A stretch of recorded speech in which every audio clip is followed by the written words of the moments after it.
You ready? Final game, bro. Final game, you know. Shy, we move.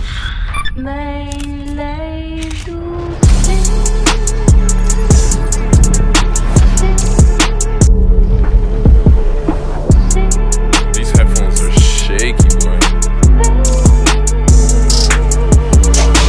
Nowadays I cross my legs and lean back, watch manifestations on food. I thought the diagnose were done, but they'll always be the same. Penny for my dots, cause you know I'm tryna change. If I ever took a loss, charge it to the game. When we see guys, we don't slang. Any MC, I put them in the grave. I'ma make them disappear like my name was David Blaine. Flown like I'm Little Wayne, came to where I'm setting flames. It's funny how niggas... Anyways, we are... That's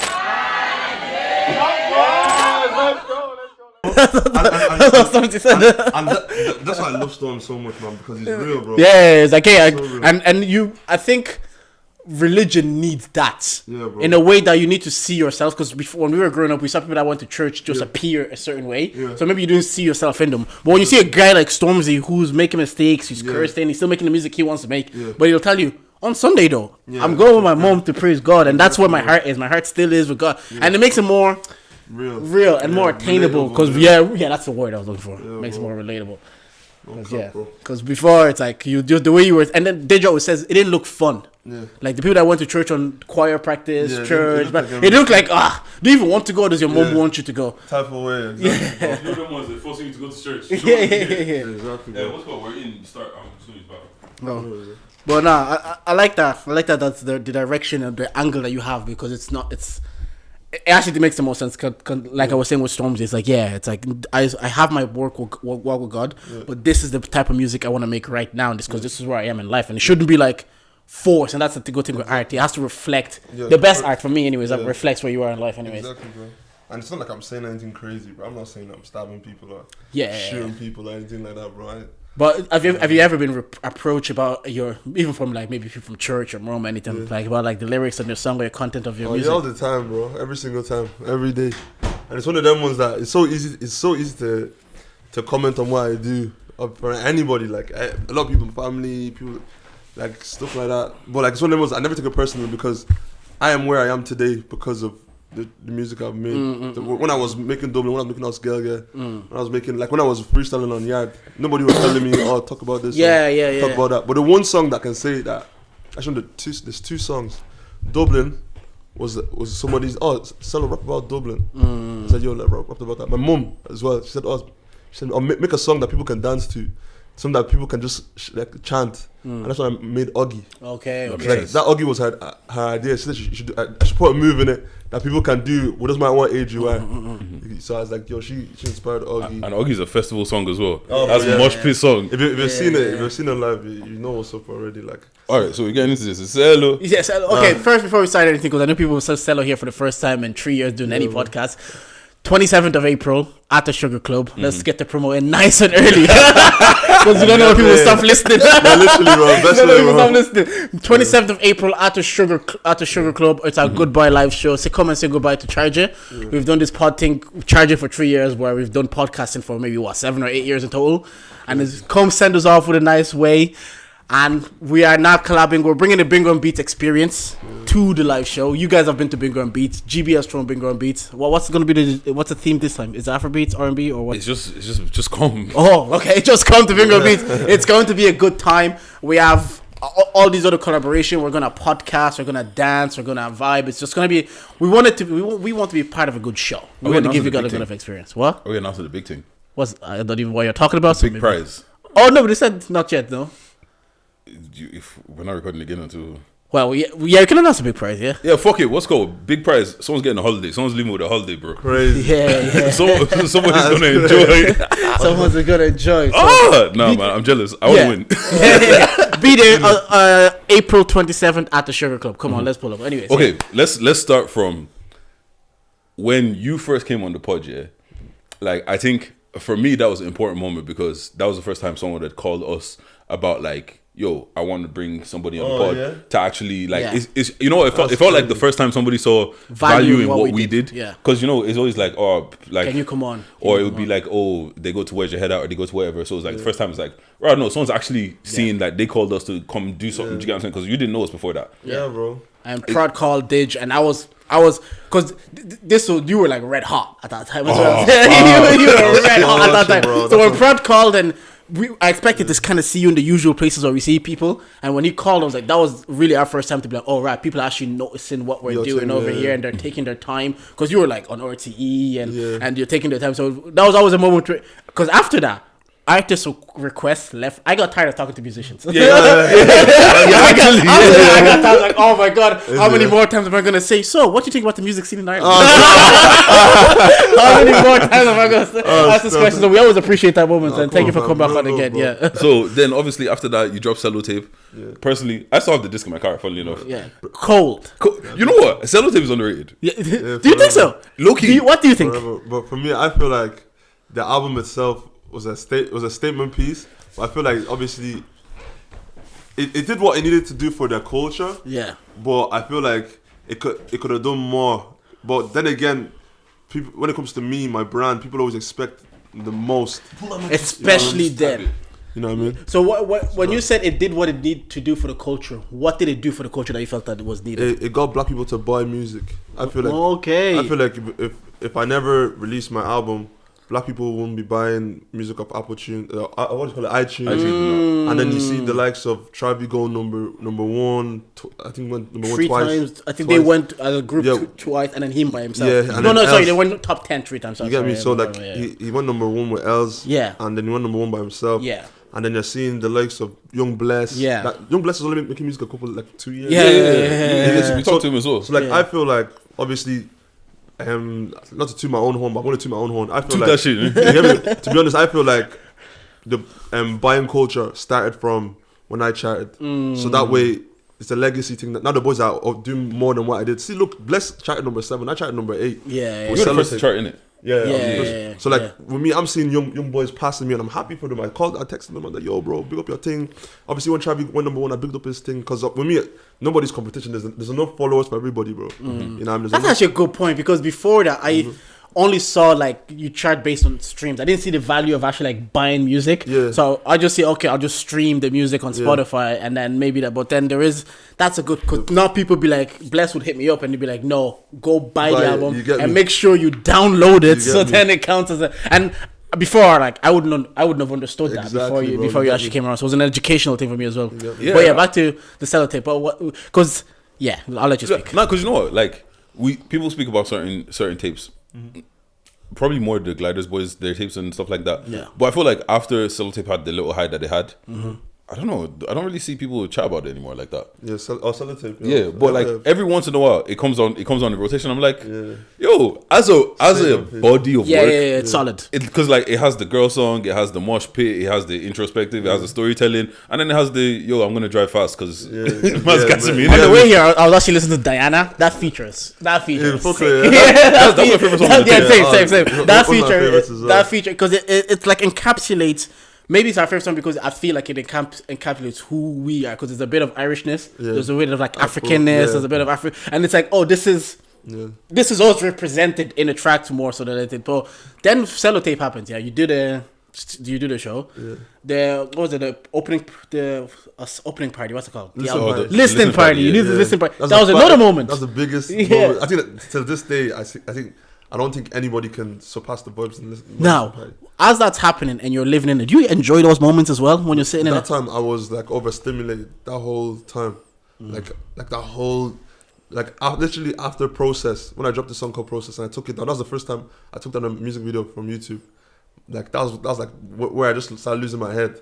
Why did that happen? Because I just felt like I was getting lost in the sauce a bit. Okay. Too much stuff was just going on at the same time. I was trying to be bigger than... Obviously, God Knows, this is an artist from Limerick. I don't know if you know God Knows, it's a big artist. No, I don't know. Big, massive. Yeah. So, he told me one thing that... It only really clicked for me when I became like mature in this music thing. Is that you need to actually enjoy everything. Even the fact that I charted number 8, I was angry. That you didn't get the one? Yeah, I didn't get number 1. I was angry. You get me? But it's one of those things now... If I can do that again, I'm happy, bro. You know what I mean? Because at the end of the day, bro, all of that is just, with me, it's all fallacy, bro. Like, doesn't mean you're better than, you know what I mean? Like, you go to the festivals, if people know your songs, then you know what I mean? That's what matters. What was the moment that what was the moment? What happened where you were like, right, you know what, maybe I'm a little too gassed. Let me take this back a second. For me was, I think it was what's it called? Too gassed. I know. I never actually. Too gassed would have been. No, because you said you got lost in the sauce. Oh, What, yeah. what does that mean? Like, what do you mean by got lost in the sauce? Like, there's a lot of stuff going on at the same time. Okay. That I wasn't taking my craft serious. I just thought I thought I was already there. you're already you're enjoying the stuff that.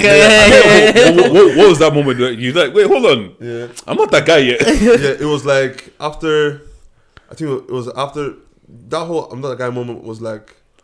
I think my last, like after Irish, my last release. That I stopped making music for 2 years. 3 years. I want to get to that, yeah. Eventually, I want to get to that. So, Sello tape is out, and it does what it does. You're performing at festivals. You're going. You're doing everybody's podcast. You're doing all of this. Yeah.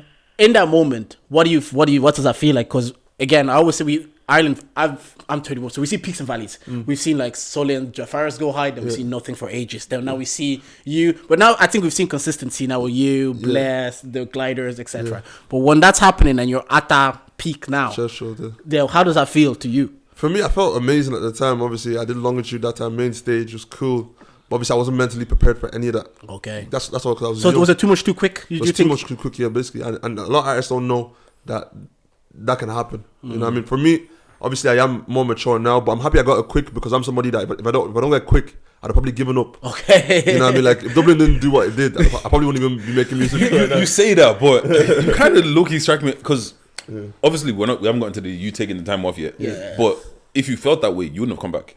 But the reason why I came back is a different thing. It's a whole different story. Irish then comes out. Yeah. Honest opinion, yeah? Because you said that's when you stopped making music. Yeah. After that.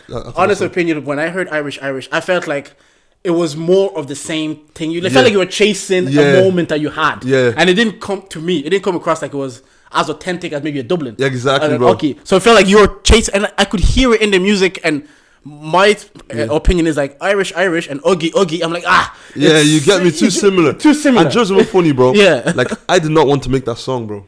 Okay. And it sounded like someone said, yo, give us another one of these. Yeah, I make sure you mention all of the counties in Ireland with punchlines. So bear in mind. Did they say that? Yeah. Yeah, bro. So bear in mind, it was manufactured. That was the final straw for me. I said, yo, when I'm coming back, bro, it's gonna be completely different. I'm gonna be a rapper, bro. Yes, because in the group chats we have all these conversations. We have like, it feels like he's chasing a moment, like, but it's good that to hear that from you. That it was a manufactured thing, and you did. I think you dropped in on like Paddy's Day as well. Yeah, around that week as well. So because to me, like you were saying, we love the Sello tape, and there's certain songs on there. Yeah. So when we heard that, we're like, I don't go. He says this all the time. So yeah, we've heard the Irish. You're black and Irish. We've heard it, but we know you can rap. Like you'll be people are just rapping. Yeah, people are waiting for the rap. You're just rapping. And the funny thing is, rap, nigga. Exactly. No, go ahead, bro. The funny thing is, bro, like deep down, that's what I've been trying to show. I want to show people that side, bro. Yeah. So that's why, I'm just so fixated on just making music that I love, and if it kicks off, it kicks off. I'm not chasing perfect. Oh yeah, I'm trying to be. Or by this time, because originally I was thinking, yo, I need to do this. Because see, with me before I came into the game, I knew my lane. Like, I knew exactly what I was going to do. And I did. I've already accomplished, let's say, 70% of that in Ireland. Yeah. The only thing that's left now for me to do is Olympia Theatre, Tree Arena. And then, this is headline Olympia, headline Tree Arena. Yeah. Then I'm good. Then I've completed the island completely. You get me? Because I can say there's no one rapper. Obviously, Dongo's always saying that, I'm not cocky. I should be more cocky. What's it called? Sello's too humble. Yeah. I'm telling you, there's not one rapper in this country, or there's not one person in this country that easily gets more, what's it called, festivals or more bookings, or can get people in a room together than me. Talk. You get me, bro? You know what? I hear that. Even with no music, bro. If I put up a show tomorrow, bro, I guarantee you, I still sell more than. Because you know, like I remember when you were doing the Sello tape run. Yeah. Like you actually, I think from. This is gonna sound like we're just gassing this guy, man. No. No, but it's the truth. If it feels like you're the first person that I saw that actually take the marketing level of it a bit more seriously with the actual Sello tape. With I thought that people just send you the link. Share my music. And then the thing that I was like, okay, you know, this guy is smart. Is going with the van with the the screens on it to all the secondary schools. And then you see all these little kids shout out Sello. Bro, these are the same people that in 2-3 years they're gonna be 15. They're gonna be 15. These are the people that are gonna be at the festivals that are gonna be shouting Oogie. plug you at the mid stage. Invest in like your fans, bro. you have to, Literally. like I said, invest in your fans. And I feel like you're one of the first people that like I saw actually going to the streets and isn't just flinging up a link on Instagram or saying, yo, appreciate this or buy this kind of a situation. And you could, the byproduct of that is like you see, not just in music, I see across content, people take the marketing side of things a lot more like serious. Like even people that do events, I don't know the name of that event. I think like Lacon's event, where they're all walking in the street. License to party. Like promotion and marketing in the last 3 years has just escalated. The barrier to entry now is crazy. Like, look, people are doing.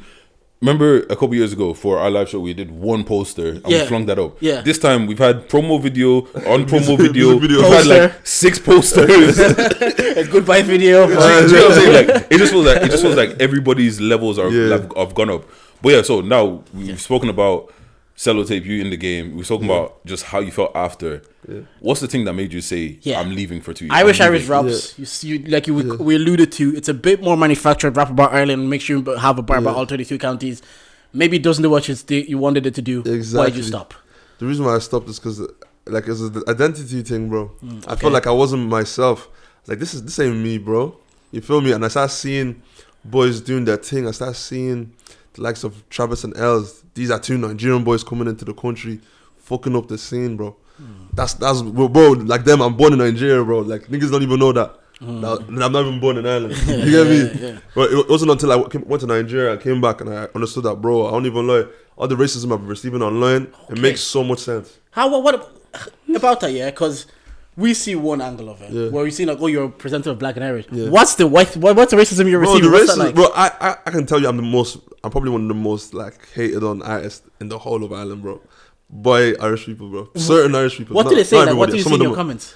Just like, just little stuff like, this guy is just little, bro. A lot of stuff. I just look at, I laugh because to me, like where I'm from, bro. There's no you're saying to me that I'm here already. I'm here already, bro. I'm from Bonog, bro. Bro, they were saying this to me in primary school. You know, it's not new. It's not new. Like no, I saw that. I saw the post this week of like I think it was District Magazine, and they put out a post on Kaki Kid and Femi experiencing racism, and it must be jarring because I saw a quote from Young Gays, shout out Young Gays, especially people that are like born in this country and they feel like their identity is tied within this country. Then they experience some success, and the country that they're born in quickly reminds them they're not. You're not like us. You're not you know what it is, bro? Like obviously, I'm gonna get a bit political, because obviously it makes for me. I'm a bit of a like obviously freedom of speech or whatever, but I feel like since going to obviously before going to Nigeria.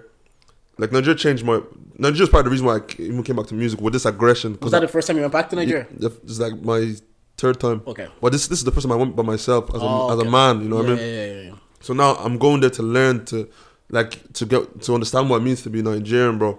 And I love it, bro. The truth is like I felt like my identity. I didn't get my identity until I linked up with boys. People in Nigeria, bro. The fact that I rap with Irish accent, they still look at me as Nigerian. Because before I was in this grey areas, Nigerians don't accept me as Nigerian because I don't speak the language, and Irish people don't accept me as Irish because I'm black. You get me? Certain Irish people anyway. I can't say all because some fuck with us. Yeah, some of us, some of them fuck with us. The new age people, but like we need to understand as well that this is Ireland. Obviously, some people are. Ireland is originally from the Republic of Ireland, the oppression from the UK and stuff. Yeah. And certain people's fathers have fought for this country. And died, you know what I mean? And, some of us are coming in and then we are, like, obviously, even me, myself, I'm saying I'm Irish, but realistically, some of these people's fathers have died, you know what I mean, for that cause. So, out of respect, all of the Irish stuff that I've been doing before, let me just relax it.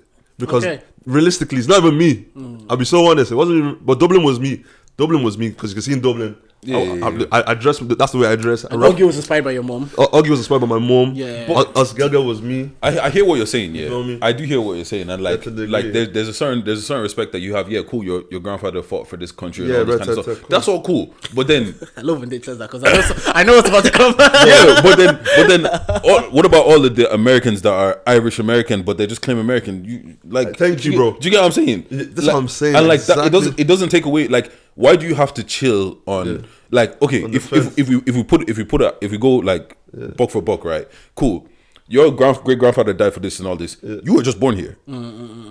Nigga was born here too. I'll let checkmate. I'll let you win. You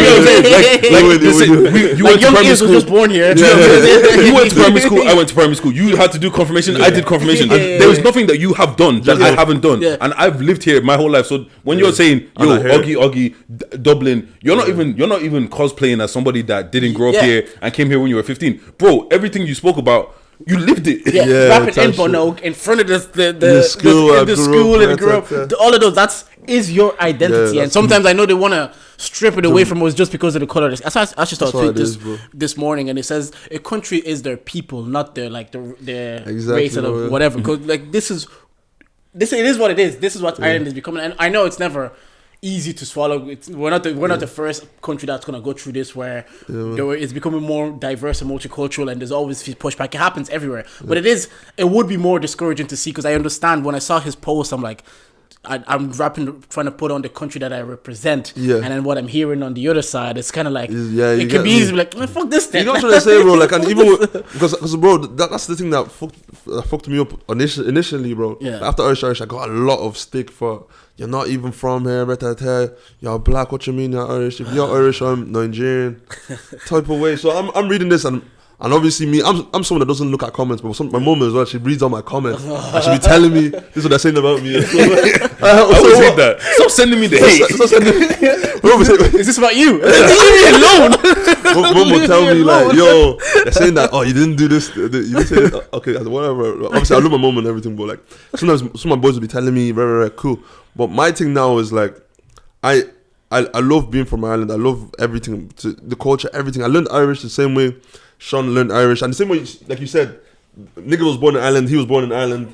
They're probably born in the same hospital. You know what I mean? You know what I'm trying to say? So like, it's one of them ones that like, as well, for the boys that are born here, that embrace it, bro. You get me? Obviously, with me, I wasn't born here, but I didn't embrace the fact that I wasn't. Okay. I was more like, oh, you know what I mean? Let me just put it on for the scene. Let me just show people like, yo, you can actually represent where you're from. My initial idea when I came into the Irish game was, the Irish music scene was to show people that you can rap and represent where you're from and pop off. That was with your accent, because for ages it was still like, why are we rapping with UK accents? Or American accents. American accents. Why we do this? Where you like? Whereas now I see a lot of people rap in their voice. That's how they talk. Like when I listen to Officer talk on podcasts, I'm like, oh, that's how he talks, and that's how he's gonna rap. It's not like I hear you talk one way and then I hear you rap and you're rapping another way. But sorry, you were going to say something. No, I was going to say, then you made the decision. You went to Nigeria. You decided, okay, I'm going to come back.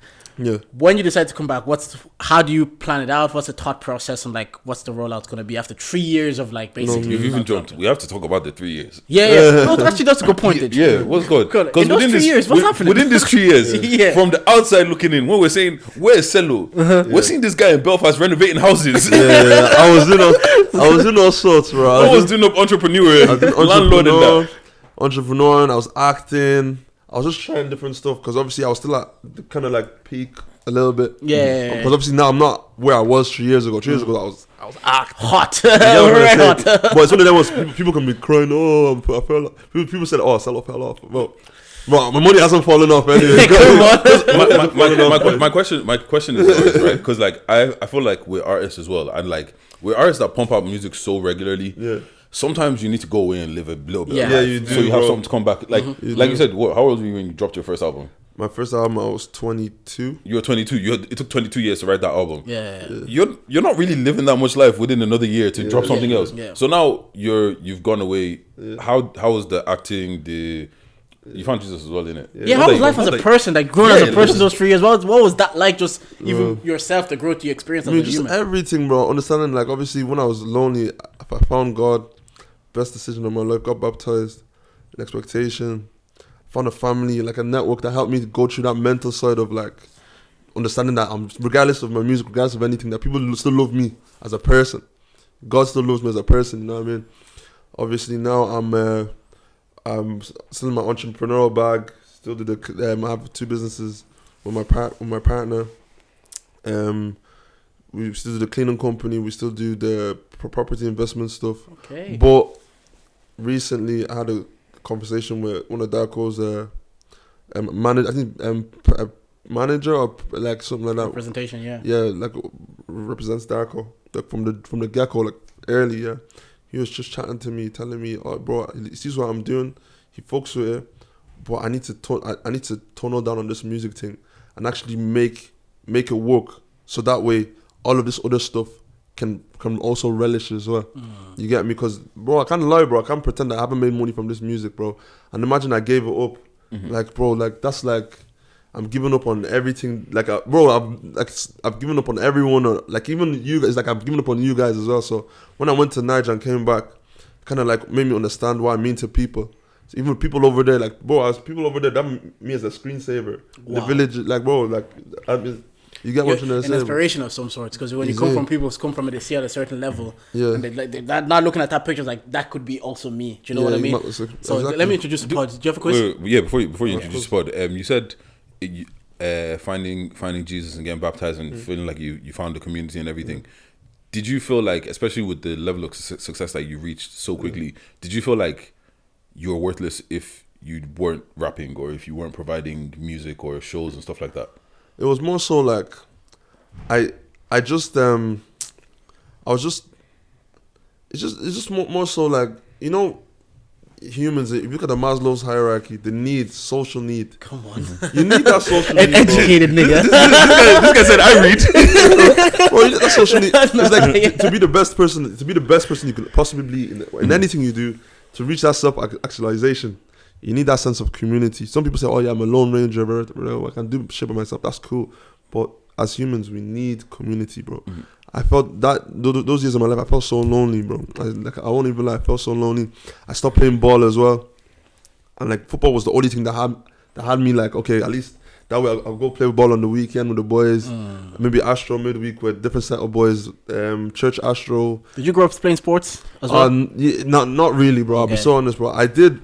I played football. I loved playing football, but obviously my dad was in Nigeria. She didn't really take me to training. And then obviously I had to beg my coach to be picking me up right there. All of that stuff. It didn't last too long, but I was always rapping, bro. From young, like I was always rapping because I wasn't allowed to go outside because my area was dangerous at the time, bro. Like in Bono, those times I used to throw bricks in break people's glass, slash people's tires. Sometimes you come leave your gap, there's no tires on your car, bro. You're shocked. Before, just to pick it back up, because what was the push then to kind of get closer to God at Van Gogh? Is there something happened in your life personally, or was it just like we always say, a lot of us grew up in church, and we grew up going to church, so we just kept going, or did you have like a moment where you're like, you know, I was like, I need to get closer to God? Well, it was more like, for me, it's just like understanding like where I remember what it was. It was while I was doing the acting. See, while I was acting in that movie, Amongst the Wolves. I saw the trailer for that. We'll get there. We've got a lot to talk about. Yeah, so like I was chatting to some people there, like big up Johnny, John D'Alessandro. I can't remember his name, but like he was there. He actually helped me a lot with my work. Casper Walsh as well. He really helped me, bro. We were just talking about like the reaction, how people reacted to him being baptized. Look at Casper from Versatile. Yeah. I don't know if you guys know. I know Versatile. I've heard it. Yeah, so like one of the guys from Versatile, like he got baptized, and just the scrutiny, like people thought it was a joke, and obviously for him it was a very vulnerable moment, and he was so proud of the fact that he did. And obviously I grew up in church, so like I'm just looking at him, I'm like, yo, this guy, there's enthusiasm. It just rubbed off on me, and then just little conversations. Even had a conversation with Dane, one of the lead actors. He, like his relationship with God, like different, like at least if God was just using people on set. I had like 3 or 4 conversations about God with different people, and it wasn't me that started it. It was them. You get me? So it's like he was trying to say something to me. So that way I just said, you know what? Let me just fresh start. Let me just let go of all the way I used to think before of this. Like let music become my idol, or you know what I mean? Yeah. Let me just pack it off to the back and like enjoy it rather than if this doesn't work, like I'm so I want to kill someone. Like this get rich or die, basically this get rich or die trying mentality. Do you feel like it had to be those kinds of people that came to you to speak about it rather than like a KD, because it's like you look at KD and like granted he's doing what he's doing and everything, but you kind of look at him like, bro, you're on this Jesus thing, like, do you get what I'm saying? Like you're doing this thing, but like, because like there's certain people that if you come to chat to me about God, it's kind of like but then there's some people that's like, wait, you really? Oh, is it? Oh, is it? No. When Dej was saying his voice, when Dej was on Dej told me he was on a spiritual journey, I was like, on the podcast, like, you. This guy literally laughed at me. I did not laugh. I said you in shock. No, because you know what? No, but I hear what you're saying. You need sometimes it depends who it's coming from. Like, and that's why I always say, like, as much as Pastor Toby represents something bad, there's something there that is kind of like when people look at him like, oh, he's driving this and he's doing that and he dresses like us and he does this and he does this. Those are the people that these kids are gonna listen to more often than not. Do you get what I'm saying? Because if you see one pastor that you don't rate anyways, and it's just I'm not listening to. I get it. Even like things might start with like the Pastor Toby's intention, his final intention might not be good, but he might actually get some people in the door, and they might stay in the door for the good reason. Whereas because that's because like even with like the Muslim rappers and stuff like that, they're like obviously like I know that this music's haram and everything, but it's also push it. Do you get what I'm saying? It's also like this is also my talent as well. Do you get what I'm saying? Let me use my talent to do good things, and every time you get a chance to speak, like I said, Stormzy, I'll bang you in the face. But like, I always do. I'll come back and pray as well. Sometimes woman is banging in your face, next thing blinded by your grace. Actually, and the thing as well is like for artists as well that we need to actually understand that. Look, when I feels like this is not like obviously 9 out of 10 times I always compare. It wasn't like obviously I keep going back to Nigeria, but it wasn't until I came back to Ireland that I said, you know, this rap thing is like WWE. Like he says it every week. It's like WWE, bro. Like everyone's coming into the scene playing their part. They go home. Nobody knows what's going on in that gap. Nobody knows what John Cena does when he's at home sleeping. Everybody just selling a narrative, selling a storyline. Selling the storyline. You get me? At the end of the day, it's entertainment. Exactly. So my thing now is like making sure that people understand, oh yeah, this is Sello, and then I have my government name, Dabibichuku Afam. I have my name there. Come on. You get me? So if you want to know my name, that's my name. Go and, you know what I mean? But these are two different enterprises, bro. You get me? Being able to separate that, like that was the most important thing I've ever done in my life, bro. So now do you feel like it's more of a switch when you're what's it? Is that your water?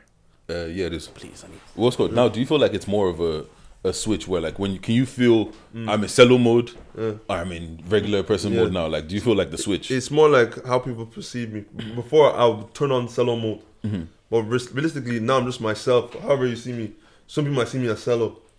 They treat me like Sello, cool, I respect you. Some people see me as that baby, treat me as that baby, I respect you. Yeah, you get me? But before it'd be like some people treat me like this, but I want to be treated like this.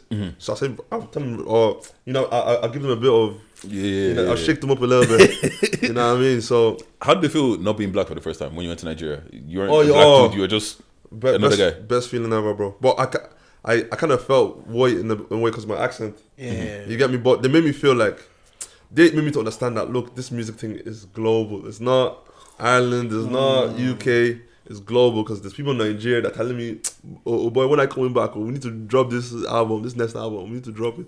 There's people that calling me, bro, because I made a second album over there. I'm not gonna say too much, but yeah. So it's a thing where, like, they made me to understand. Doesn't matter how I rap, like even though I have a bit of an Irish twang, they still understood what I was saying. But there's people in my comments from Ireland saying, oh, you don't even sound Irish, or you don't sound da. I was like, whatever, bro. Like go. Yeah, but then again, we listen to Amapiano, we have no idea what they're talking about. Exactly, bro. It just sounds wavy. You get what I'm trying to say? And as a Congolese, I've been listening to Afrobeats, Simbalaja. I was like, I don't know what I'm saying. I have no idea what's going on, but it sounds good. Hey, in the club, we all fam. It sounds good. I have no idea what's going on. All right, introduce pod, man. Anyways, we are charged to the game. Bang, bang. This is the podcast with the highest level analysis the culture needs. I'm Daddy J, but you mans call me Jordan. I'm here with... No, it's your girl's favorite voice, Big Dej, nigga with the Midas touch. Come on, who we got here today? Got Sello. If you don't know, get to know. If you still don't know, go find out. Mr. Sello. Come on. Second time on the pod for Sello. Sello, so we do a short quiz on the pod. 5 questions each. I ask 5, he asks 5. You have 2 lifelines. If you don't know any of my questions, you can ask Dej. If you don't know, you can ask me. Who do you want to go first? See, we're Miami Heat. I said, let me just let me start hot. How many league titles did Premier League legend Rio Ferdinand win? Because I know you did a thing with Rio Ferdinand. Yeah, that's my boss. Yeah. So how many league titles has he won? He signed it 2005. I think it's real hard. I say you shop between 11. No, he won't have 11. He won't have 13. You have not between 9 and 7. How many did he win? I need an answer. Let's say 9. He's won 6 league titles. 6. Yeah. Only 6. Only 6. That's a lot of titles. Only 6. Yeah, but there's some people here with like I was 11. close though. I said 7. I said 7, bro. Which county 7. has won the most All Ireland titles in Gaelic? Has to be. Actually, no. This is that Kerry or Mayo? It's one of those. Kerry. Yes. I was gonna say Dublin. Dublin second. Don't, Yeah, I knew it was Dublin. Don't ask me how I know that, by the way. Young Bless is the most recent rapper with a top 10 album. Where did he place? 7. Yeah, you said that earlier. When you said that earlier, I was like, God damn it. That's one question done. Bro, I know my Irish rap scene. Bro, I watch everybody's thing, bro. Children book Matilda was written by which author? Roll down. Next. That's good. Name 2 countries that shares the border with Nigeria. I don't know. Ghana? Apparently it wasn't. I'm telling you, Ghana wasn't. I was shocked as well. Cameroon? Ivory Coast? You already answered true there. Cameroon was one. Yeah, but I can't give you that one. Benin is another. Chad and Niger. Niger, yeah. I thought Ghana was one as well. When I did. I know that. The rest. So that's 3 out of 10. All right, cool. 3 out of 10. No, 3 out of 5. Sorry. Oh, 50. Let's go. Kratos is the main character of which video game series? Kratos. Yeah. I don't play games. Kratos. I have no idea. All right, cool. Gonna give it a guess. God of War. Yeah, no. What's called? What was the primary cause of the Great Irish Famine? Primary cause. Oh, wait, give me some time. Was it not the crops were infected or something? But there's a name for what happened. Is it not? No, not the famine. Oh, bro, what was it? The crops. Oh, bro, the crops were infected. Yeah, but the poor people couldn't afford. There's a specific name I'm looking for, like of what was Blight. wrong. Yeah, actually. Blight. Fair enough. It was right, yeah. Yeah, it was right. Yeah, See, I knew. potato blight. I was trying to remember it. What luxury brand is known for their iconic interlocking C logo? No. Yeah. What is the name of German military strategy of rapid overwhelming attacks? Rapping over what? What is the name of German military strategy of rapid overwhelming attacks when they just attack bang bang bang bang bang? Attack. Guerrilla warfare. Nah, Blitzkrieg. Guerrilla warfare. I know what you're thinking. Why you're thinking that, but it's not. And last question: what is the sporting event that has a Drix dress code? I can't speak today. What is the sporting event that has a what the fuck? What is the sporting event that has a strict dress code of all white? Fencing. Nah, it's not. Wimbledon. Hardly, but Tennis. Yeah, I know, but come on, it's not all time. You got 3 from him. That doesn't count. That doesn't count because Yeah, you got 5 out of 10. You know, half. That's not bad. That's not bad. That Wimbledon one. You gave it to me, yeah? Yeah, no, I didn't give you that one. Bro, because you see, if you deeper, read the question again. You even fencing isn't even close. If I said tennis, I could have maybe, but it's what sporting event? Events. Yeah, I missed that. I missed that event. Oh, but okay, but now that you're back here, yeah. I was listening to the IG freestyle you dropped the other day, yeah. And one of the bars you go, what's called? A lot of people will be saying that you're overrated, but I'm still better than a lot of you, man. Exactly. Is that when you're away and you see people chatting? Yeah. Did your ego get a little bit like, yo, me, I'm coming back. I'm gonna smoke bro. you guys. Of course, bro. I'm seeing people doing top 5, top this, top 3. And my name wasn't anywhere near any of them ones. So I was like, yo, like, are people smoking? I'm actually smoking. And then I saw this guy, one of my guys, Mark Cyclops. I know Cyclops. He's a streamer. I've seen him. He did like on my TikTok. a chatting thing, and I looked at my line. I was like, yo, what's he putting me amongst these guys? And he has one of his guys in the A class. So I'm not an A-list rapper no more. Is that, yeah, cool. Do you feel like people are quick to forget? People are quick to forget, and as well, a lot of black people are not cultured, bro. with Irish rap music or Irish black culture, bro. That there's a lot. So when it comes to Irish black culture, a lot of people don't know anything. Like especially people that are raised here.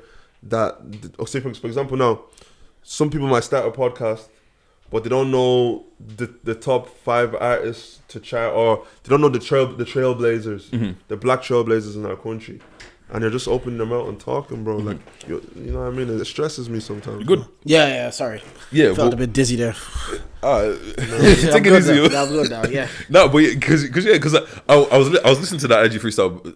First of all, one thing we said, we want our rappers to just rap. Yeah, don't come and be explaining. Don't come and be giving us 20-minute Instagram video. So nobody gives a fuck. Put it in the music. You get what I'm saying? But what I wanted to ask is, even on that, are you talking about the freestyle he released? Yeah. You talked about like friendships and betrayals and jealousy and all of that. Yeah. And then you also talked about like currently not having a team, being by yourself. What has happened in the last 3 years? Because when I initially knew you, I knew you had a bit of a team, and then now on the freestyle, you was talking about jealousy, and you said, "Oh yeah." So what kind of happened? That wasn't even with my. This was even at house. This is my older friends. Okay. Because obviously, with my music people, music is always like my music guys. They're always in their own little bubbles. Their own little thing. So me, I will never take anything personal because my thing is like. When I came into this game was by myself, bro. Like if I wasn't a good rapper, most of these people wouldn't. Like I won't be on this seat right now, bro. Yeah. So realistically, it's the me show, bro. I ain't gonna lie. If I fall off, it's gonna be me that's gonna fall off, not everybody that's with me. You get me? So it's one of those ones. When I was referring to, I rap about this song. All my friends that there's this track called "Dead to Me." Yeah. I talk about like literally. Yes. It connects the freestyle to another freestyle. So basically, like there's certain people in my life that I just got rid of because.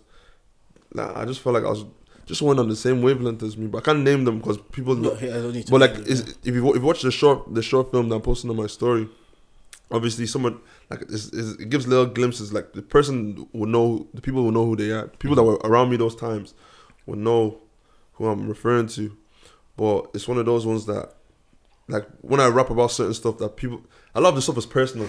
Like, unless you're actually the person I'm talking about, you might not even know. But like, let's if I do stuff like this, you might not know. So like, if you watch my show, I do like these episodes every day. Yeah. So when I was doing all that stuff, how I got my name and stuff like that.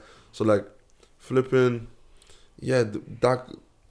just all those guys, man. Got rid of all those guys. What happens then when you're making those decisions? Is there a conversation to be had, or do you give people like a chance to be like, look, I don't think like we're in the same wavelength right now, or is it just kind of like you realize things and you step back? That's all it is, bro. Sometimes you don't need to explain. Like with me, a lot of people want to bring up their friends with them to come and sit with them at the top, bro. I know once I get to wherever I am, the people around me are always gonna change, bro. Every single time. Just make sure that you don't. There's no hard feelings with anybody. You get me? Like I wouldn't explain myself. Oh, bro, I'm dying. You just won't see me. You won't see me at all, bro. Not that you shout me to go anywhere anyway. So you get me?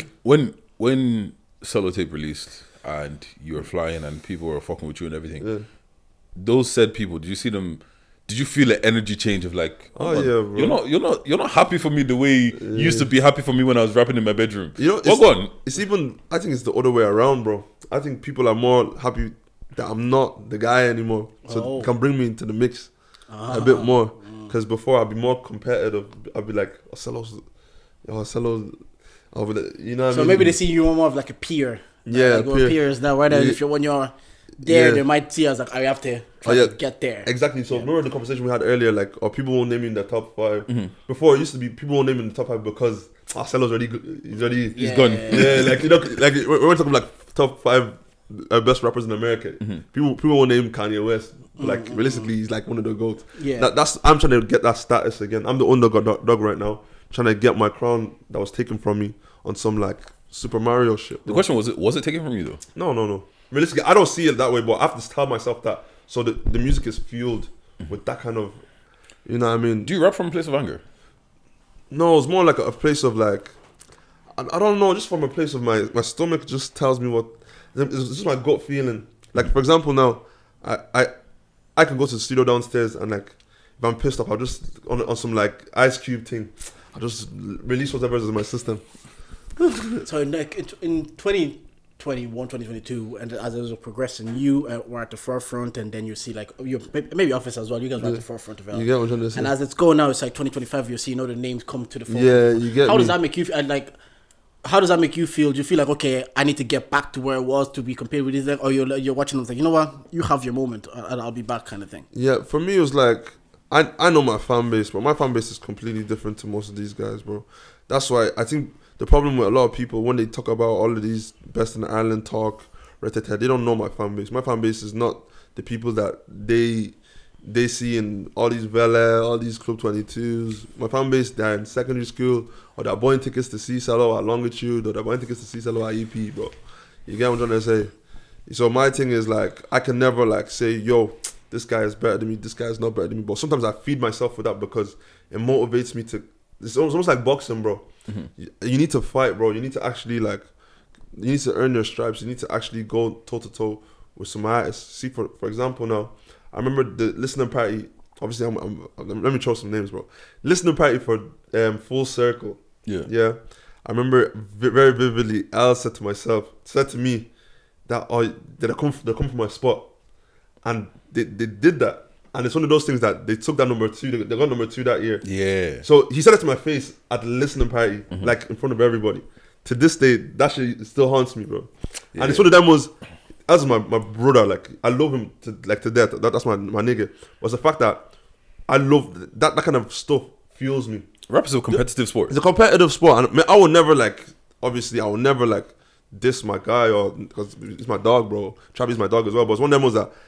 Like I was haunted by that for like a year, bro. And like he said it, and to this day I remember what he was wearing. I remember how everything. In a way, isn't it like a compliment in a way? It was a compliment. You are the guy. Yeah, so I wouldn't say that to you if I didn't view you as the guy. You get me? If I didn't rate you, I'm not having this conversation. The fact that he did it as well. Obviously, me, I bought my tape. I told people to buy the tape, but he did it, and it made me feel like, yo, this guy. He's literally he got balls, bro. Can I ask? And they did it twice, bro. They got number 2 and they got number 1. Can I ask a genuine question? Like, fuck all the scene shit. Like, are they the first people that you think, okay, you know, that's a bit of competition? My first competition, no, my only competition in this scene is Jazzy, bro. Jazzy. That's how I see it. Jazzy. If you're talking rap, I would say competition, but like obviously they have. It's like you see with them and with officers. You have the officers as well because people don't say Sello, Sello and Larry, Sello and Smile, Sello and Unico, Sello. They put my name everywhere, but the truth is of the matter is my fan base is completely different, bro. Like the people that you see at the Glider show, they'll never go to my music. They don't even listen. They probably don't even know I rap, bro. You know what I mean? 9 out of 10 of them, bro. To be honest, bro. When I say competition, these are fashion guys. When I say competition, yeah, I'm not talking about because like you guys are in 2 different lanes. Like I think it's like parallel, but it's 2 different lanes. Like they're very more flexy kind of rap. You're a bit more gritty street kind of situation. But in terms of like, yeah, at that time, especially, you know, let me preference it. At that time, in terms of commercial success, that's what I mean about competition. Commercial success, because if you're talking about Jazzy, I don't know who that is. Oh, is this Jazzy? Oh, yeah, I know Jazzy. Yes. I don't know who Jazzy is. That's my competition, bro. That's the only person I say about. But like in terms of like commercial success, once again, I don't pay attention to Irish rap. I'm not gonna lie to you, unless you're like the certain people that I actually genuinely like your music. I don't really pay attention to though. So like in terms of like at that time, you just came out number 8. What's called Nobody's Done It Before, and then they're coming out. Yo, I'm taking this shit. Is that the first time you felt like, okay, hold on? Yeah, because you wouldn't have that feeling in your stomach if also you didn't like if you don't see them as if I say now like I'm coming from your sport, I don't rap, you just laugh, you're like, yeah, whatever, man. But because you had that feeling because you knew they're capable. The problem is like if I believe in your shit, I'm around. Like I genuinely believe that they're gonna. But the thing is, that time I was going through some like that shit, like you know what I mean. It was more like aggravation that time. But now as a mature, like obviously I'm mature now. I'm happy for them because they did what they did.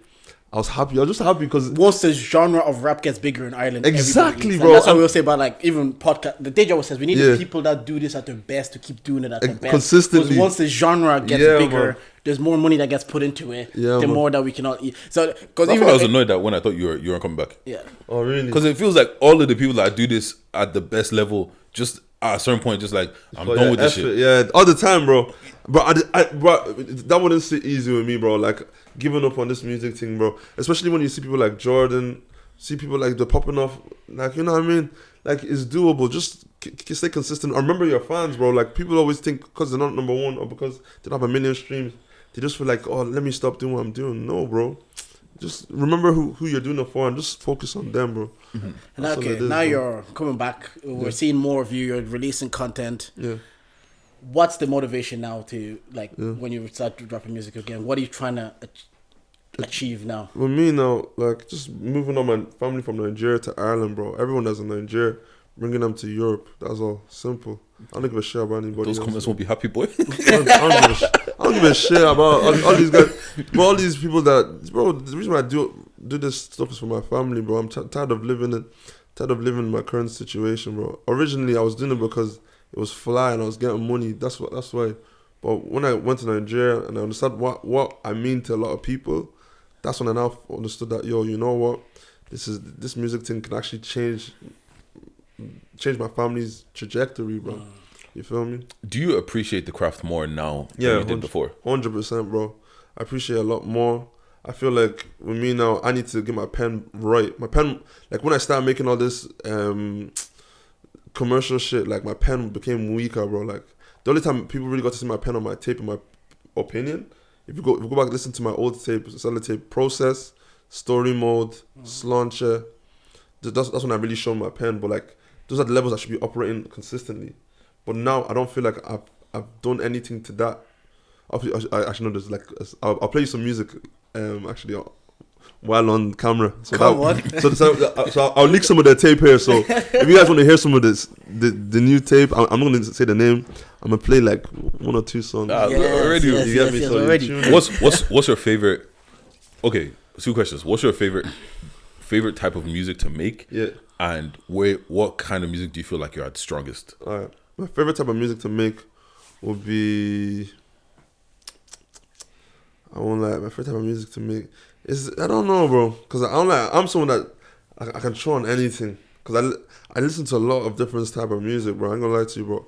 My favorite type of music to make is definitely Afrobeat, bro. But Afrobeat with Africans, bro, like with Nigerian people, bro. With that people that be screaming, but when they're in the studio, the producer will be standing up, he'll be jumping, he'll call somebody, bro, where's Motoraya? Bring Motoraya. Let's go and get into play piano, bro. You get me? The vibes are immaculate. You get me, bro? Like, those are people that they'll come in the studio.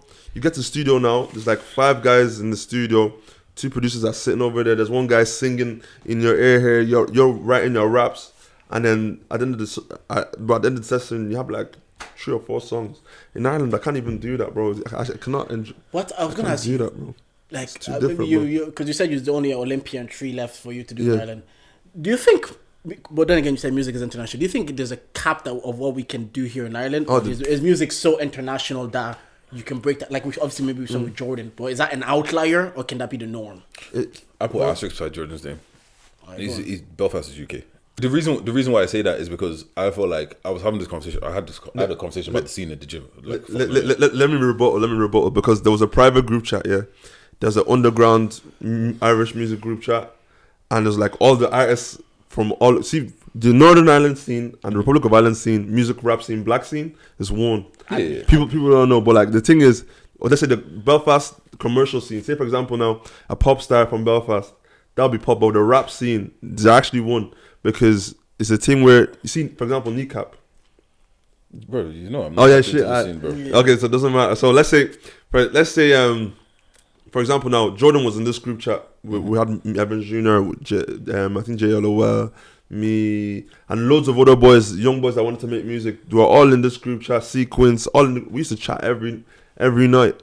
So no one can tell me that Jordy wasn't part of like the Dublin scene because, for example, UK weren't pushing Jordan the way we were pushing him before. Like obviously back when he was doing Around, back when he was doing Trophy, back when he was making Afro beats, it was here that he was Making performing, emo bro. music. Exactly. No, but obviously all of that, like it builds up to like to the Kalani moment, and it's like it's one of those things that obviously even to him he's more Ask him yourself, bro. He doesn't see himself as one of these London guys or these American guys, bro. Well, yeah. Back to the question: do you then feel like music it can be capped off here? Like once you do those two, have you reached the maximum? And can you still feel like feel like it could be a global superstar here? I feel like to do those once you do Tree Arena, you're definitely a global superstar in my opinion, because Tree Arena is a fab. Actually, no, effort. That's a stretch. For me, I just said the cap in Ireland is Tree Arena. Like, to be a big artist in Ireland, recognized, is Tree Arena. Some people think, oh yeah, Olympia, cool. But for me, Tree Arena is the biggest stage. Sell out the biggest stadium in the house, bro. You get me? And to do that, you need to have some sort of leverage that is like global to, not really global. Let's say it has to be. You have to have strong motion. Let me just say that, because I don't have the English to. What's called? Because when I was speaking about the place, the Irish scene, and all this kind of things, so I think the problem is capital. Yeah. The problem is every job you work in, the jurisdiction is always UK and Ireland. Yeah, and I feel like Ireland is an afterthought, and because it's an afterthought, there's only so much money they're gonna spend. Exactly, bro. Bro, highest level analysis. I've been thinking about it. 27th of April, Sugar Club. Like, let me give you the whole breakdown, right? So with influencers, like I don't like to use Victor, even though Victor is the biggest. Victor has more followers than a lot of people. Like, I checked the other day, Victor has 1 million followers. Nelly Rose has 1.3. They're not that far off. But look at the catalogs, kind of situation. Now, if Victor was in the UK, if Victor was in London, bro, his face would be plastered everywhere. Every JD in the world. He would be. The funny thing is, that's asylum. That's literally what I was thinking about. Now, okay, so now if I'm looking at it from a marketing point of view, because at the end of the day, these companies only care about their bottom line. Why would I pay an extra 100 grand over here to these influencers when I could just pay Chunks one big bag and then copy everything that I do over here and slap it over there? And then also on top of that, there's more people in one city in London than there is in the whole of Ireland. So does it make sense for me to spend an extra 50 million here to make 30 million back? Yeah, no, and they use those advertisements. They use them here, so you'll be walking around here. You'll still see Chunks at JDA. So. Exactly, because the views are the same market, and you're saying that market is more lucrative, they might just invest in that market more than they do. You get what I'm saying? Like the market here, because like even with the 5 million or 6 million people that are here, like the culty Irish people that like they don't give a fuck about the things that they don't give a rat about Fort Asylum. They're gonna wear the same tracksuit that they've wearing that River Royal and do you get what I mean? So it's kind of like, do you feel like once you've gone to a certain level, like it's like a video game, you complete it to like 20-30%, you've gotten your motion, you're doing all that. Do you now have to leave? You do. Leave, go do everything else, and then come back, and it's like the Three Arena is going to be the homecoming. I haven't performed in Ireland in 2 years. Let me make it pop, and everybody wants to see me now. Do you feel like that's what you're going to have to do? 100%, bro. 100%. But for me, I wanted to do it in a way, when it comes to me, I do shit in a way that's never been done before, bro. You get me? There's certain artists, like, for example, Dermot Kennedy. He's someone that had to leave to America, do his thing, and then come back, and he's a massive artist. And you know, there's certain, like, because with me, I learn from different genres and how, because see in Ireland we don't really have that many musicians that blow globally. So the ones that do, you have to study them. You know what I mean? So for me, I have my goal, like how I'm gonna do it, very clear. But the way I'm gonna do it is a way that has never been done before, which is the NWA stuff. Like, you're gonna have to sell this many, then sell this. It's a longer process. You just graduate all the way up to the Tree Arena. But in that way, maybe you might blow before you get there globally. We hope to God I do. But it's one of those ones that it's gonna be. I'm playing the long game, bro. I've always been playing the long game. That's why I can leave for 2 years and I'll come back and people are still excited about my music.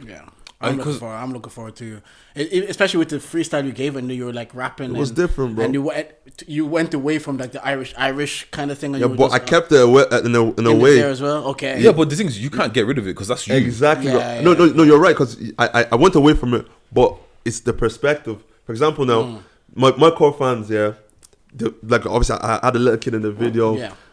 Bro, the way even the swag I was rapping with. I was still rapping with that Irish sauce, bro. It's just the way I put it across wasn't like Paddy's Day. That's it. I was gonna say it's more the obviously it was more the subject matter because when I saw the trailer initially, I think you did like the trailer first of your girl plaiting your hair before you released the music. That was actually that was actually I didn't separate that well enough. Okay, so that was the trailer for like my short series. Oh, you get me? Okay. Because I thought that was a trailer to lead us to like I'm coming back doing music. Yeah, it helped me. I was like, it did. Because when I saw the trailer and the girl was doing your hair, and I was like, not anxious. Anxious is the right word, but I was kind of like, I hope you're not kind of doing the I hope you're rapping first and foremost. I don't mind the commercials, but I'm a rap fan. I love rappers that rap. Bro. So I was like, I hope you're rapping. When I heard the freestyle then got sent into the group chat, I was like, you sent it to the group chat. I saved it. Yeah. I was like, I'm so happy he's rapping again. And I'm only bro. Trust me, I'm gonna get like that was even a light rap. I want to get into that because I want to show people that I'm a rapper first and foremost. But that being said, I'm like a selfish rap fan. I understand the commercial things actually going to make you money and you're going to have to play the game. I understand there's a game to play, but selfishly, as a person who enjoys what they enjoy, music, like Drake is one of the biggest stars in the world. Yeah. Me, still this day, I like when Drake's rapping. Like when he does give me a hug and it gets like 90 seconds and he's rapping. I'm like, this is for me. This is for me. But I also understand that he wouldn't be the biggest artist in the world, maybe without like hotline bling and stuff. Like that. I do understand that you do have to mingle the both. But I'm just saying, selfishly, I like my rappers. But you know what's so funny, bro? I love the way you say that because now I can overemphasize the idea to my team or to people that I work with. That look, when we're doing the commercial thing, we need to feed the rap fans. We need to feed both. Because the problem was I wasn't feeding my original rap fans. Because the way I came into the game on New Era Flow, I was spitting. Spitting up George Floyd, Georgia Kenshaw stuff. I was spitting, bro. Even on Story Mode, I spoke about the whole, like, what it felt like during that whole, like, when black people actually came together for the that Georgia Kenshaw moment. That's the only time in Ireland I felt black people ever came together. Doesn't matter where you're from, no Blanche, no Tala, this thing. Everybody just came together for that one moment.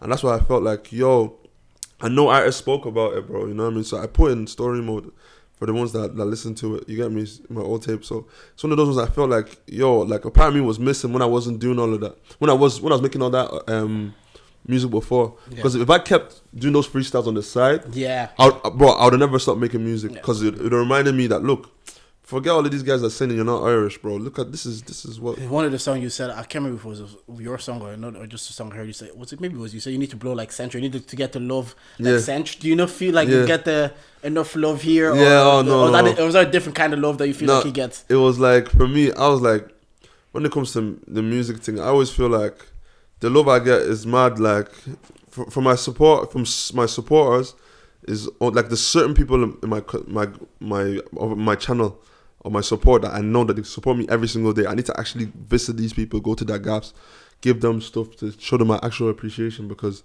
that's something that some of the boys, the gliders, do very well that I love, that they will make their fans feel like they're part of something. I didn't feel like I was doing that. And that's why, for example, my supporters are very, very loyal, bro. The fact that they can wait for 3 years and people are still texting me every day, when am I coming back? Imagine telling them, no, I'm not coming back, feck off. Like, no, they will not take no for an answer, bro. And the moment that actually, there's a couple of moments that even happened to me that made me to understand how much I mean to people. And it's one of those ones that I felt like it was a bit selfish for me to give up, because I did give up, bro. I actually did quit music, but it's one of them ones during that moment of quitting, I was just doing a lot of self-reflection, and then the moment I found out why behind why I do it, I was like, this is how I'm gonna come out. I'm gonna hire someone to direct my next tape. I'm gonna get the songs done on time. You know, I mean, just little stuff that I didn't do at the start. Just to be more professional with the music, because I was so unprofessional, bro. And how's the creative process been for the album you're trying to do now? The creative process was very, how can I say, precise. Everything, like, very precise, very intentional. Everything I post is intentional. I'm teaching people how, like, code switching. Like, a lot of people, as black people in Ireland, nobody ever talks about code switching on, like, mainstream media. Why do black boys in school rap the way they rap? It's because we don't talk the way we talk in school at home, and we don't talk the way we talk at home in school. Even though I'm talking on this podcast, bro, you guys listen to me. Bro, if both of you went black, I won't be talking this way right now. Yeah, I don't talk like this in work. Yeah, you get what I'm trying to say. So it's one, and the thing is, this is my I would say my most used code. You get me? But this is not my actual accent. Like if I'm none of time, like obviously I'm in work every day. I'm with my white boys a lot. Like I'll talk like, yo, what's happening, bro? Like, you know what I mean? Yeah, give him a little bit more. Yeah, you know what I mean? Like, yo, yeah, you know what I'm trying to say. But like us, we're like at home. Sometimes there's some boys that they only speak Yoruba at home.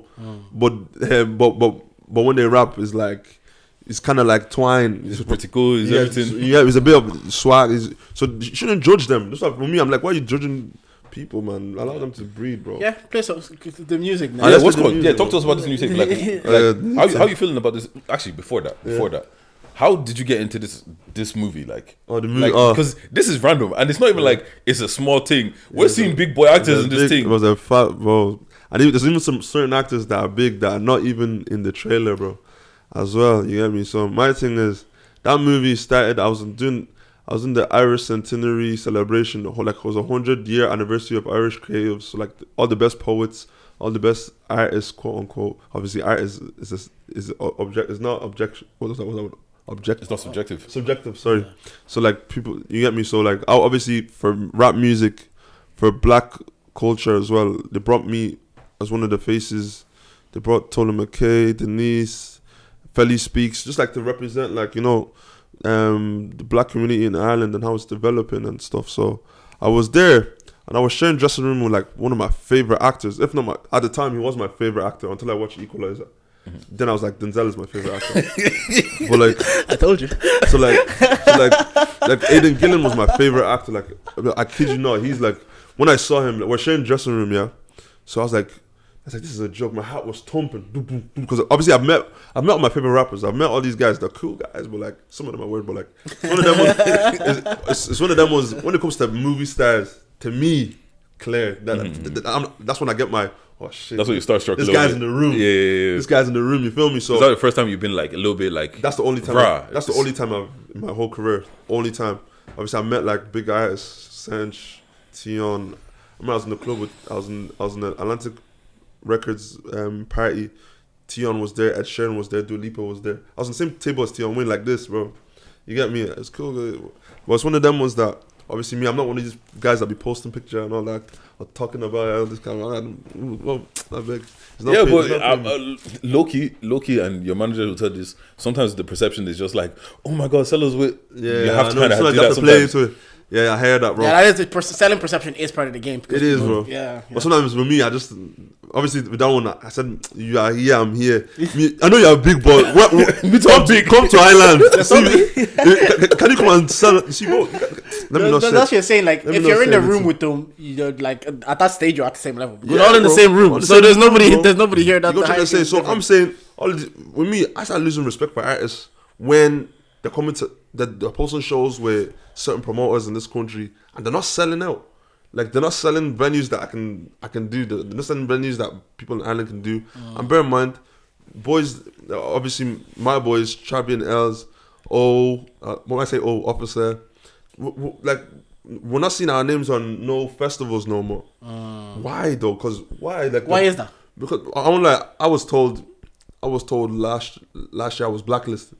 I'm actually a blacklisted artist. Why? For what? And obviously, I think let me not speak for the rest of the boys, but I say it's probably the same for Travi and O as well and Els, because we are the biggest. Well, we are probably we sell the most units in this whole country, bro, and yet we don't get any festivals, which is weird because how is back-to-back number one artist Travi not on flipping every single lineup?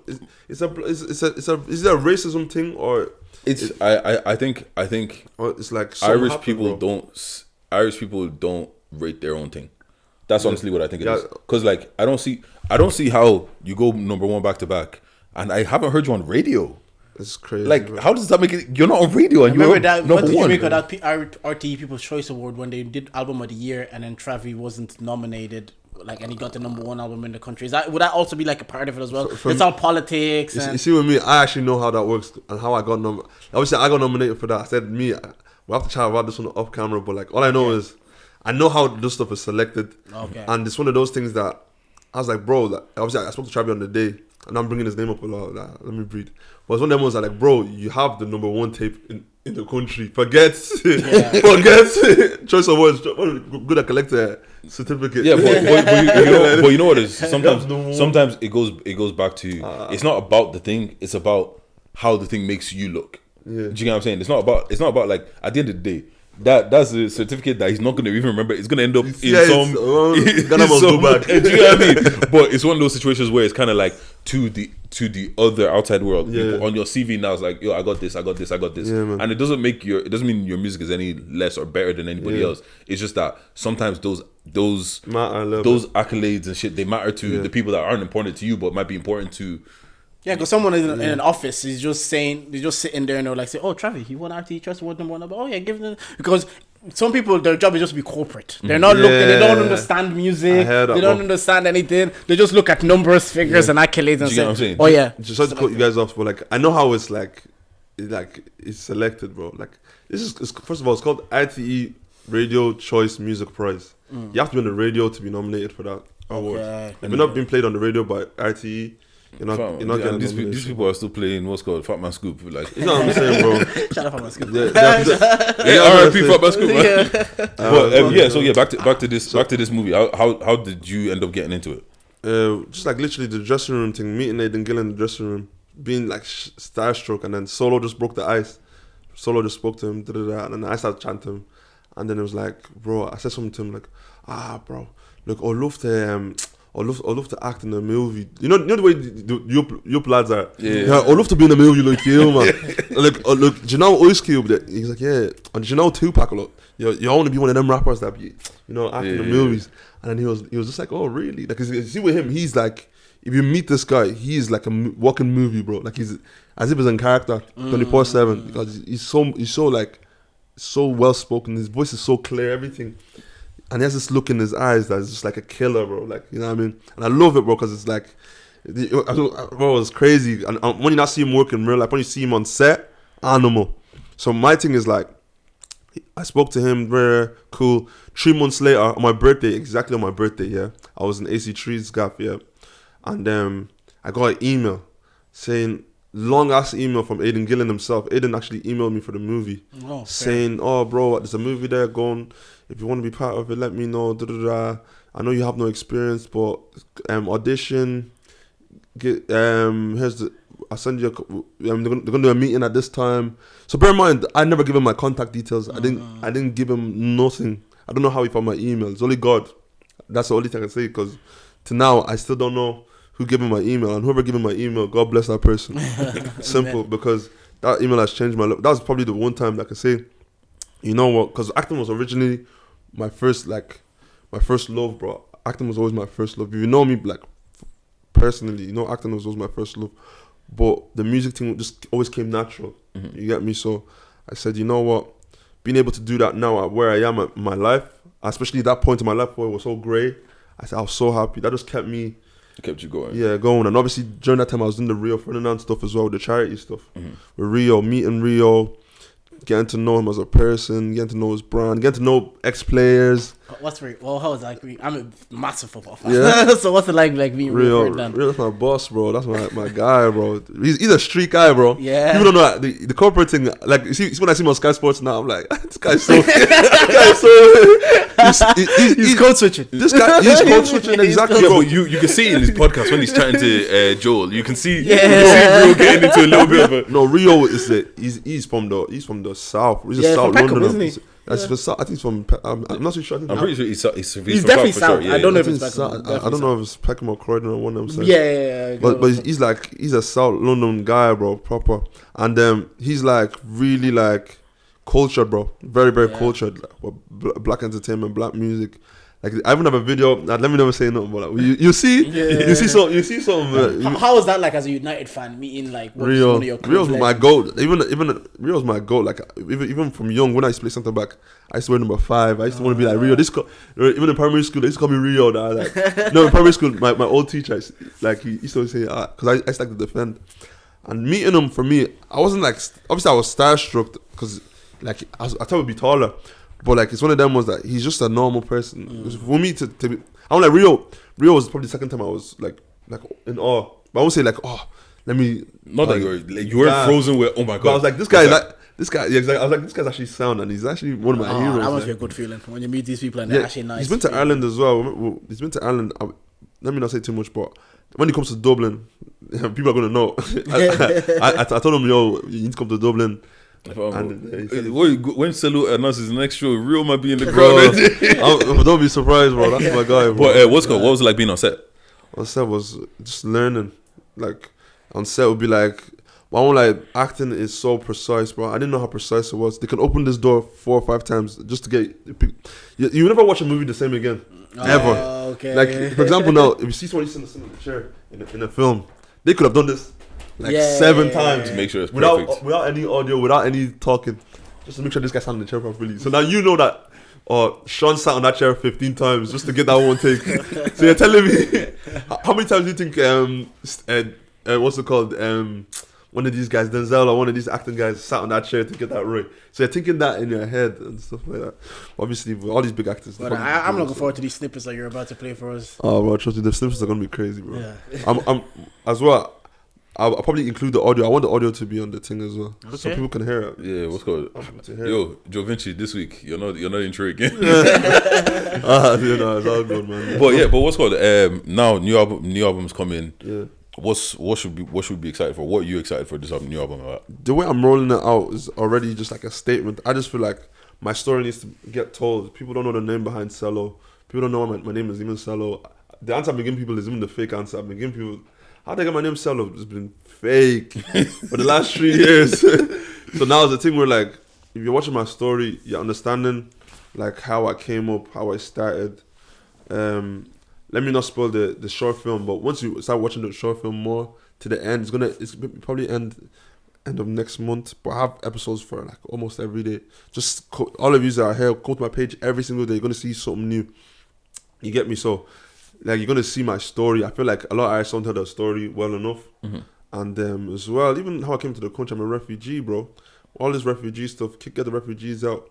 Obviously, I was too lost in like trying to fit into the Ireland thing, not understanding that I'm just a refugee coming into Ireland that just has motion, bro. Like on my album, I have a song called JJ Okocha. It's like, I'm just a refugee with motion. Kids in my village treat me like Saka.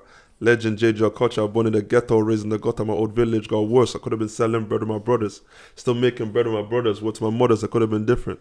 Yeah, just different, like just understanding who I actually am. So JJ Okocha, you know, it's so nice to name them twice. Yeah, it's literally, bro. So this album is more about like actually you and what you learned over the past couple of years and stuff like that. Exactly, bro. Going through that identity crisis, not knowing who I was, and understanding I'm a Nigerian boy, born in Nigeria, came to Ireland by myself. My mom was in Ireland before me, and till now, I need to tell people that side and understand. Make sure these Irish people understand that, look, we have black boys in this country that are taking the culture, embracing it, learning the language, showing it love, and they're still being treated like outsiders, bro. Mm-hmm. You know what I'm trying to say? It's that, bro. And even some of the boys that are even born here that don't want to embrace the culture because they don't feel comfortable embracing it, they need to start embracing and understanding that, look, this is you guys. This is also part of you guys' identity as well. You get me? Nah, was there any song that made you feel a bit too emotional to put on, or like one of the songs that is like proper close to you? Yeah, Don't Cry, it's Mother's Day. I'm going to chat about the song before it actually comes out so that we can use it for content. So basically, I made a song called Don't Cry, it's Mother's Day. I was meant to release like a snippet on Mother's Day, but I said no, let me hold it off. So basically about my grandmother, yeah. It's basically my grandmother died, yeah, recently, yeah. And I was watching my mom cry for like 2 months. And I've never, obviously as a kid, I never saw my mom cry. Mm-hmm. So this is me reacting as an adult. First time I ever seen my mom cry, like serious cry for a long time.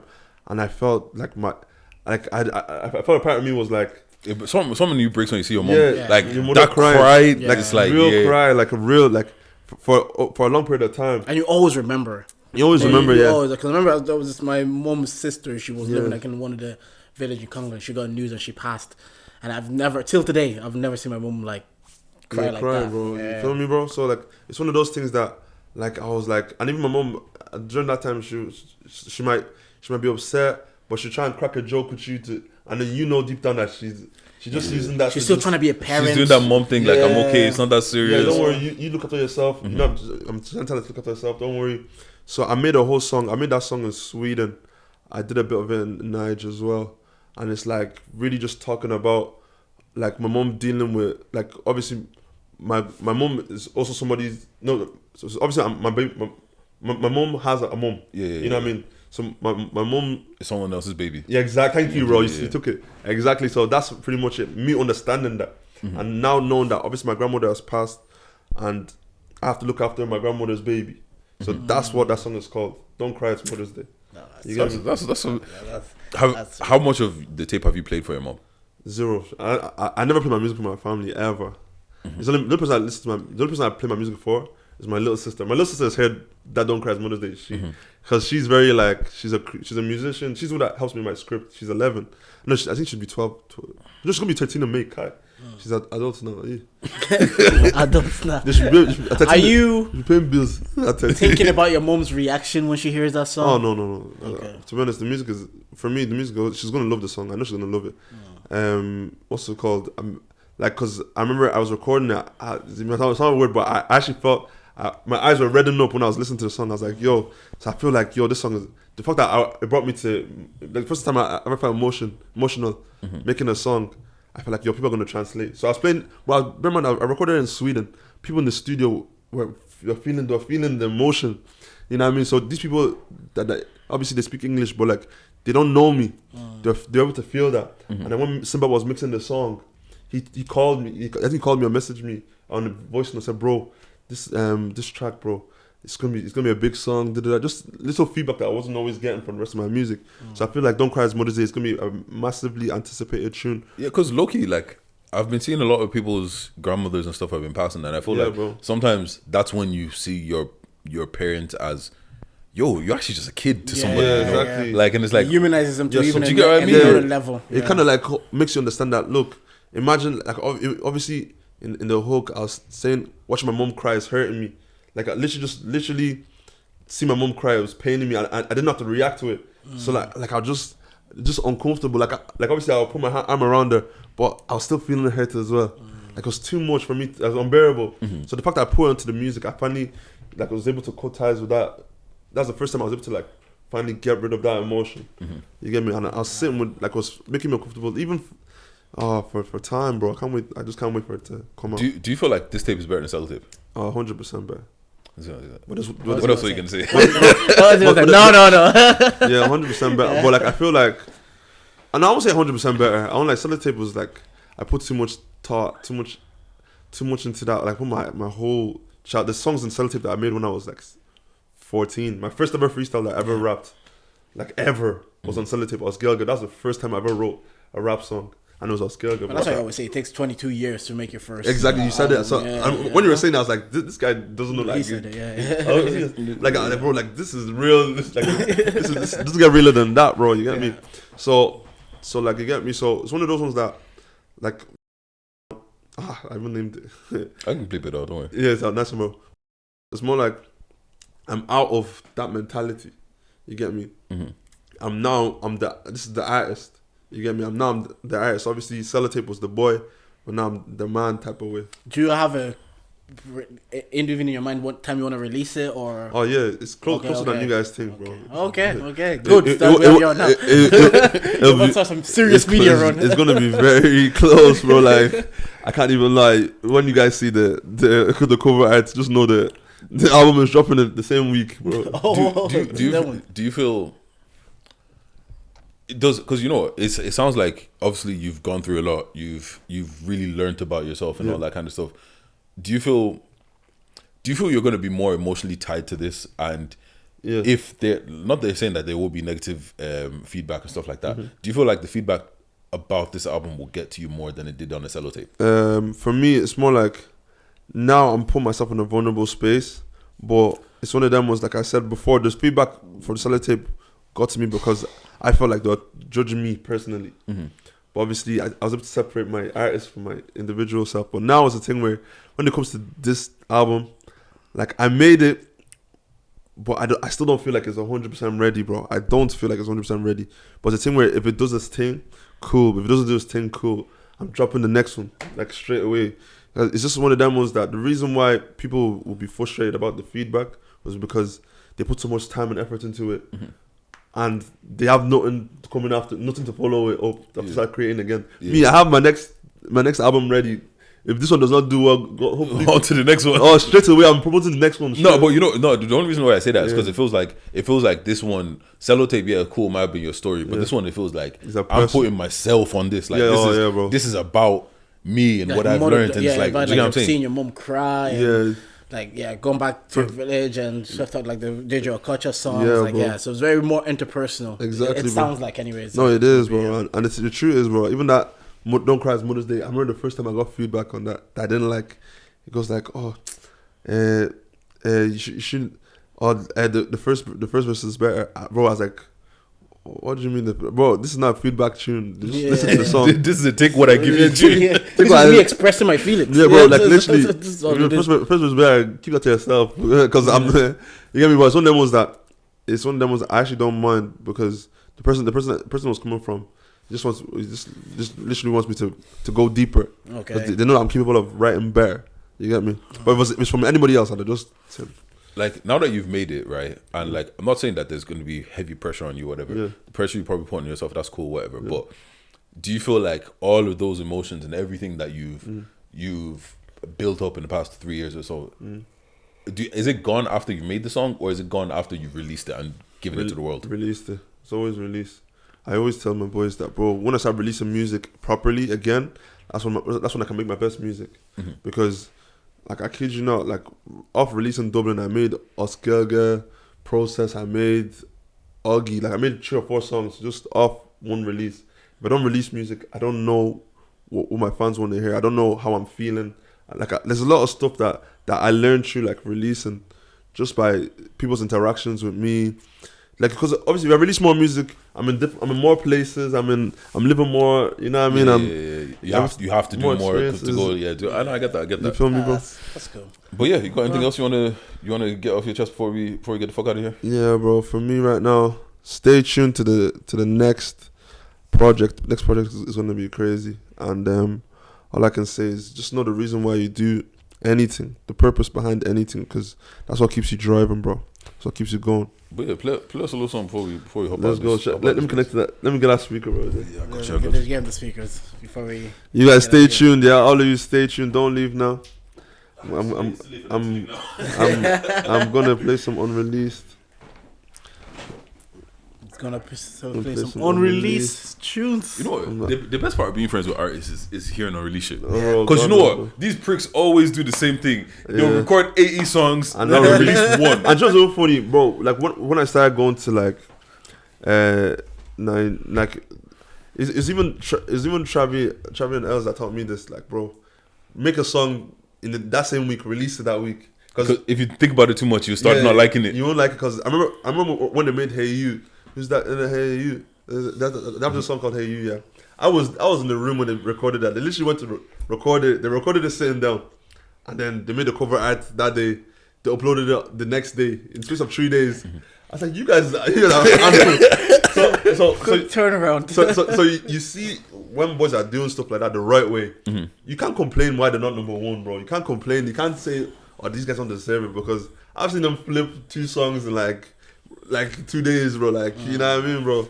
So big ups to them, man. I love what them man are doing. Was needed. Like, for your man that don't know, 27th of April, we're gonna make sure that we're gonna be there. The Sugar Club is gonna be a great show. Yeah. We've really only got, this is the second last episode. 2 more after this. 2 more after the third last episode, and then there's no more charge it, man. So you man enjoy this while we're still here. Come out, celebrate with us, and yeah, there's gonna be prizes, there's gonna be games, there's gonna be enjoyment, man. There's gonna be a great fucking time. Like, I know it doesn't sound like I'm excited. I'm just tired right now, but I'm fucking excited. Yes. I actually can't wait. But it feels bittersweet though. Yeah, no, it does feel bittersweet. Come to an end of anything that you've worked on for like 3 years, and you kind of like say, yeah, gotta let it go. But anyways, we're not gonna be like Sello and say, oh yeah, no, we're back. No, fuck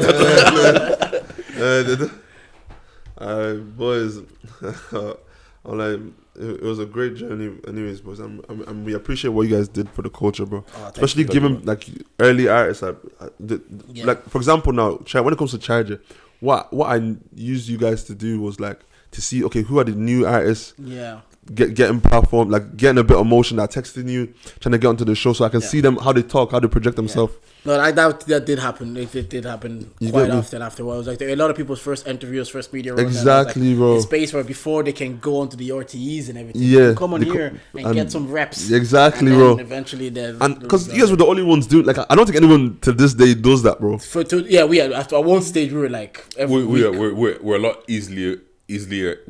more easily accessible. Yeah. Because we're weekly, whereas like for example, like if I speak at the time, he wasn't weekly, and DTD were still coming up and they're trying to like work. Now they're they're clear, you know. Hey, I'm happy for them. They just almost that up there. This track is called Payroll. Produced by my boy Raji. Big up Raji Music. We started music together, secondary school. He's the reason why I make rap music today. People don't know that. If it wasn't for him, I won't be rapping because I didn't know I was able to rap until the nigga told me I could rap. Big up yourself, you always need someone to let you know, yo, by the way, you can do this. Yeah, big up. It's my dog, bro. I might start rapping. I told him to get out the hood and run up my back, but he wouldn't believe me. Get money, I make it look easy. 5-star skills, Aiden McGeady. Bros been banging up Miley Cyrus and the Brown looking like Uni days I was stacking up CCs. Now my bag says CC. Yo, I put niggas on payroll. One about subcom, honey not CV. She wanna be with a rapper before the motion. She didn't meet me. Yo, she didn't shift me. 5 man guess this bigger like 50. I was promoter, try to blacklist me. White always me. Italian girl about always free. She wanna come and I ain't always free. Let's go, baby. I'm ready. I played the wrong version. That was the wrong version. Man's dropping everybody's name. Only the real ones know about that Aiden McGeady. It's like Aiden McGeady. I know that was a FIFA thing. FIFA teams, man. Niggas don't know, man. You just have to be there. I'm excited. I'm excited for that. That McGeady spin was heavy. It was heavy, bro. Skills, Aiden, bro. I love that song, bro. Let me play the what's that? What? It says she's running a little bit late, but should be Okay, that's fine. Sorry about that, boys. No. Bro, man. That was a real version. There was meant to be something. Actually, okay, let me play you Sweden. Okay. This is the Raji Sweden, yeah, because I have 2 versions of this song. I don't know which is going to be on the tape yet. Sello. I'm going to re-record this.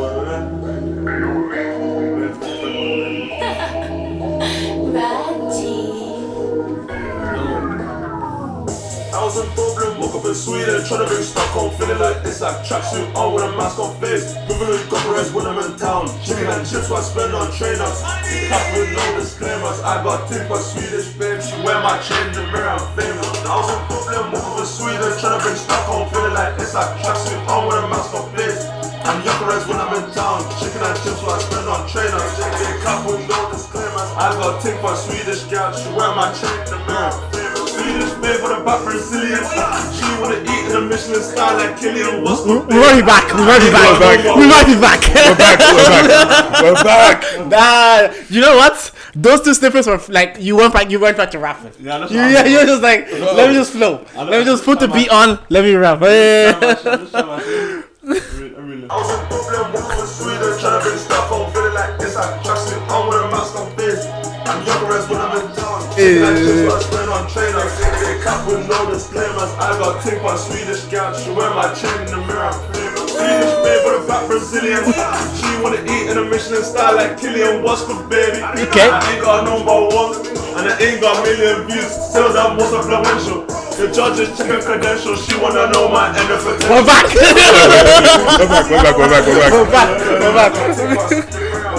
Look, I love flexi rap. Like that chicken and chips what I spend on trainers. Oh, bro. Oh, I have to get you guys natural reaction. I want to that was good. No. I'm cheesing. ready. I'm actually ready. Oh, man. I got tip for Swedish girl. She wear my chain in the mirror. Swedish babe with a back Brazilian. Come on. She wanna eat in a Michelin star like Killian. What's good, baby? Okay. I ain't got #1 and I ain't got 1,000,000 views. Still that most influential. The judges check her credentials. She wanna know my inner potential. Yo, texting T from MC, no lie. Who's that girl in the blue? Like wow. I need that snap right now. Huh. She got her face like Cassie, the waist like Lotto. I need that now. Bust and braids, essential. What's so back? Woke up in Sweden, trying to bring Stockholm, feeling like it's like tracksuit on when I'm I caught the Isaac part. Since. on trainers, they capping all disclaimers. I got thing for Swedish girl. She wear my chain in the mirror, I'm famous. I was in Brooklyn, woke up in Sweden, trying to bring Stockholm, feeling like it's like tracksuit on when I'm let's go face. Nah, Yokeres when I'm in town. Chicken and shit for the spend on trainers. Yo, tell me in. What's so back? This chick wanna talk about Dior, she don't bring none to the table. She just want party drugs. Without care, she's not able. I need a banking with no IG that's mentally stable. I got no time for Insta hosts. Take notes like Mabel. Yo, and that boyfriend way too sassy. This one coming like Cassie. Watch you make me feel good. Nah, I'm ready. I'm fucking ready. I'm looking forward to it. I'm 100% ready. No, we're so back. The real question is, who was the girl in blue? Because there's been a couple times MC no be having a couple. MC no girls, bro. Bro, Loki. I remember he had one. They were doing yoga, and I saw the stories. Who is that girl? I'll show you right now. He said I'll show you right now.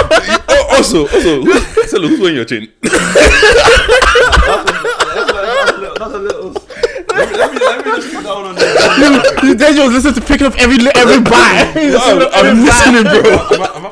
I'll say something. Bro, I'm listening, bro. Because you know what? There's been a couple times where I was like, yo, who is that? No, literally, it happens all the time, bro. Bro. Like, as soon as I'll DM, I'm like, bro, who's that girl in the blue? Like, wow, I need that snap right now. She got her face like Cassie, the waist like Lotto. I need that now. Bro. MC no, big up yourself. You're helping the. Also, cause, bro. Even apart from that, shout out to MC no. Like, the quality of the shit that he's bringing out is fucking crazy. Oh, you've seen Pogba? That's just shocked me. I said, yeah. Pogba is the perfect bro. Because I looked at it and it's like, wait, hold on. Pogba in MC no. But bro, I'm low key. I think the fashion people are the first people that will go. Yeah. We've said this loads of times before. The fashion, yeah. It's always the fashion people that are first to go. Well, Sello, man. Appreciate Thank you for pulling up. We appreciate it. Straight off a flight. Yeah, fairly kept your word. I appreciate it. Come true. Do you have a show? Do you know when your next show is gonna be? Next show, nah, bro. But I want to do a intimate thing. Just do some a small thing like that. When I say I want to do like a show for like 20-30 people. So you're not going to do anything over the summer? No one's reached out to me. That's what I'm saying, but this is weird because normally I get emails like, yo, I'll be turning away shows. Now I'm like, yo, like something is definitely wrong, bro. Like I'm bro. Like I said in this song, I was blacklisted, bro. I was literally I remember my label told me that I am blacklisted from like certain festivals, right? Yeah, but also, you know, it's because people are using my name to sneak into the festival. Like, for example, now people will say, "Oh, I'm with Sello." Longitude. We'll say, "Oh, I'm with Sello," because you know, in Ireland, like having the Irish accent, "Oh, I'm with Sello," and then not getting to Longitude. All this kind of thing, bro. But like you said, people are quick to forget. Yeah. They're quick to forget. Once you drop this music again, we're so back. I'm ready. I'm actually like there's very few people that I'm ready for the music. Killed me. Who is the girl in the blue? You know what's funny, bro? Like the funny thing is like there's like so many like dimensions to my shit that is like there's this. That this is like black Sello rap, you know what I mean? This is like people have this is the shit we like. This is why you played it for us. this shit. People haven't heard this shit yet. But like people that I heard it for the first time will still resonate with because I'm talking about Ada McGeady, I'm talking about FIFA, yeah, you get me. I'm talking about like, oh, she didn't want to meet me, she didn't want to, like, I'm using words. She didn't want to shift me. 5-man guest list bringing like 50 Irish promoters should have blacklist me. Like she didn't want to shift me, she didn't want to meet me. These are like Irish words that we don't. Oh, you shift me, mate. Yeah, we shift me, mate. So you get what I'm trying to say. So in payroll, I was saying, oh, she didn't want to shift me. 5-man guest list bringing like 50. You know what I mean? So it's one of them ones. I'm saying stuff that the boys can understand. But I also think that's why certain shit it hits a bit harder because like cool, like listening to Skepta and these man talking about, bro, I never went to Cittg. I never did that. Molly's, when you're talking about Charlie's, bro, I was there. When you're talking about she didn't shift this one, bro. Do you know how many times I've seen we for shift example, me make? Even the MC no thing that was we all understood the context immediately of what we're talking about. Big up yourself, my dog. And but that goes back to like instead of having it came across gimmicky of the black Irish whatever. It came across as gimmicky. It's not authentic. But when you're just talking about the real regular shit that you're doing, it will always lead back to. Do you get what I'm saying? Because how authentic was him talking about the MC and the girl in blue, and then we're talking about the yoga, and it's all just feeds into it. It wasn't like man's talking about I was hopped on the 15 bus. Like this man that's supposed to ride every day to school. Like do you get what I'm saying? But like look, bro, like we always say, man, like keep doing your thing. Keep doing your thing, bro, man. I'm hyped now. I'm excited for the music. No, you know what? You know when I was excited? There was when we did our shoot and then Sello popped in. Man got some next producer. I used to gatekeeping. I used to gatekeeping. Some ATL. Bro, and we were just in here trying to record and we're just seeing the beats that he was cooking up. Like, oh, okay. And then we had to remember, like, yo, Sello was cold when he was doing this. We're hearing the beats in the next room. We're like, this guy was cold when he was doing this. And then after that, we had like a nice long conversation with Sello after, and it was like, yo, like, I'm back. And then that was the moment where I was like, okay, you felt a different level too. You're like, no, because something switched. You know what? You know, this time he came in, there was no play. There was no jokes. Man wasn't smiling. Man wasn't doing anything. He's like, I'm here to work. I got this guy. I'm gatekeeping him. I feel like the moment people find out about him, he's gonna go because obviously he works for like Young Thug. Okay. He lives in Ireland as well. People don't know that.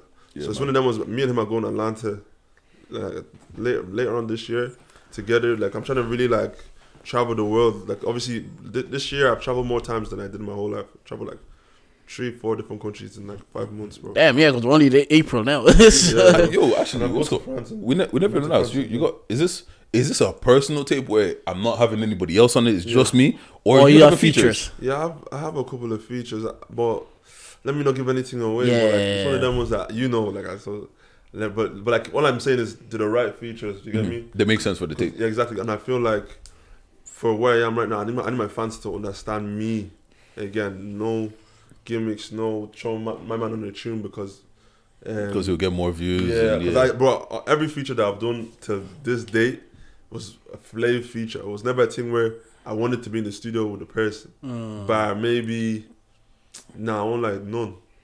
On your own top stuff or other people's stuff? It's mainly on my own stuff because my own stuff be having the motion, bro. Like people don't really be putting me on the stuff. Don't people just put me on, killed it on War though. The only thing that people put me on, War was crazy. Yeah, the only feature that I've enjoyed to this date that I actually felt like I've gained something from it was Franklin Flow with Travis and Els. Yeah, that was nice. Is that your favorite feature?